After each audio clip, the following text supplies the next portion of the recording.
Now that the software is registered, click on Enter to enter the system. It will ask for your agent password. If it's the first time you enter the system, simply accept the default of 123456 by hitting Continue.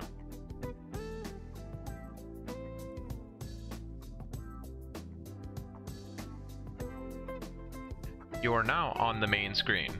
It may seem overwhelming at first, but don't worry, it's actually a lot simpler than it looks, and with a little time, you'll be whizzing around with ease. Let's analyze the different areas of the main screen.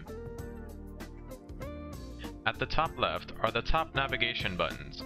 This area contains shortcuts to some of the most popular areas of the software. On the left of the screen is the Contact Information pane. This pane has information about the currently displayed contact, information such as name, address, city, email, website, keywords, etc. Down at the bottom, there are several tabs containing more information related to the contact. For example, detailed notes, history, documents, emails, invoices, and progress status. The honeycomb area in the middle of the main screen holds shortcuts for other areas of the software, such as marketing and analysis areas.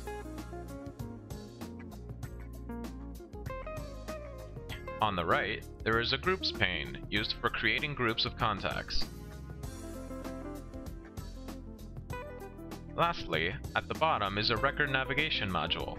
This is one of the many ways you'll be browsing or retrieving contacts. In summary, the main screen is really composed of smaller pieces. Top navigation buttons, basic contact information, notes and details, the Contact Record Navigator,